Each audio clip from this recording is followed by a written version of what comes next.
Hi friends, ரொம்ப நாள் கழிச்சு வந்து பார்த்திங்கன்னா சண்டே விளாக் தான் பார்க்க போகிறீங்க.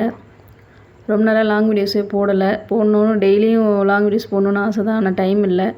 இன்றைக்கி வந்து பார்த்திங்கன்னா சண்டே வழக்கம் போல் எழுந்திரிச்சி காலையில் ஃபஸ்ட்டு டீயை போட்டு குடித்தாச்சு. அதுக்கப்புறம் பார்த்திங்கன்னா துணி நிறையவே இருந்தது, அதெல்லாம் எடுத்துன்னு வந்துட்டேன் தூக்கிறதுக்கு. என் பின்னாடி எல்லாம் வந்துட்டாங்க. அவங்க வந்து பார்த்திங்கன்னா பின்னாடி வெண்டைக்காய் செடி இருக்குது.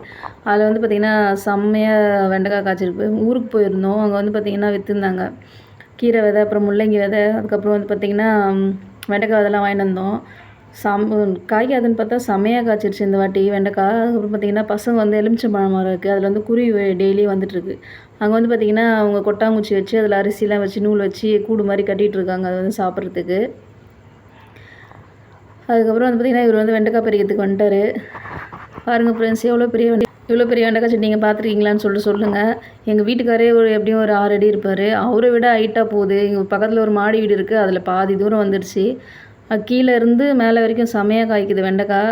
நான் ஆல்ரெடி ஃப்ரிட்ஜ்லேயே ஒரு 1/2 கிலோ வெண்டைக்காய் கிட்ட பறித்து வச்சுருக்கேன். திருப்பி பார்த்திங்கன்னா இன்றைக்கி ஒரு 2 நாள் கழிச்சு பார்த்திங்கன்னா திருப்பி வெண்டைக்காய் நிறைய வந்திருக்கு. மழை டைமில் வெண்டைக்காய் அடிக்கடி சாப்பிட கூட முடியல, நல்லா காய்ச்சிருக்கு வெண்டைக்காய், சூப்பராக இருக்குது ஃப்ரெஷ்ஷாக. அதுக்கப்புறம் வந்து பார்த்திங்கன்னா ஒரு வெண்டைக்காயெல்லாம் பறித்து வச்சுட்டு கடைக்கு போக சொல்லிட்டேன். நான் வந்து துணியெல்லாம் துவச்சி காய வச்சுட்டு கொஞ்சம் பாத்திரம்லாம் இருந்தது, அதெல்லாம் தேய்ச்சிட்டு அதுக்கப்புறம் வந்து பார்த்திங்கன்னா வெங்காயம் தக்காளிலாம் கட் பண்ண போயிட்டேன். அவர் வந்து மார்க்கெட் போயிருக்காரு. இன்றைக்கி வந்து பார்த்திங்கன்னா சண்டேன்றதுனால நான்வெஜ் தான்.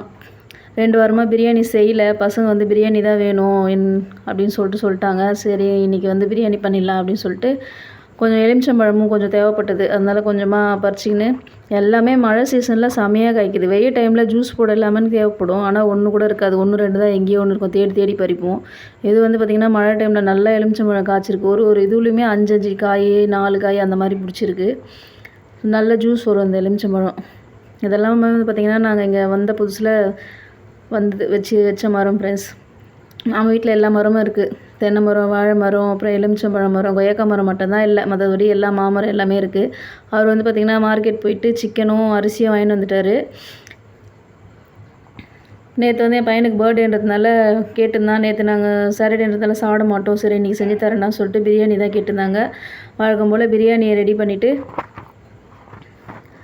அப்புறம் சிக்கன் கிரேவி கொஞ்சம், எக்கு கிரேவி கொஞ்சம், பச்சடி எல்லாமே ரெடி பண்ணிட்டேன் ஃப்ரெண்ட்ஸ். மதியம் ஒரு 2:30 மணி ஆகிடுச்சு செய்கிறதுக்கு. அவ்வளோதான். என்னோடய டெய்லி ரொட்டீன் வீடியோ ரெகுலராக வரும், ஃபாலோ பண்ணுங்கள், சப்ஸ்கிரைப் பண்ணுங்கள். நான் வந்து ஃபஸ்ட் டைம் இப்போ தான் ட்ரை பண்ணுறேன் பேசுகிறதுக்கு. ஏதாச்சும் இதுவாக பேசியிருந்தேன்னா சாரி.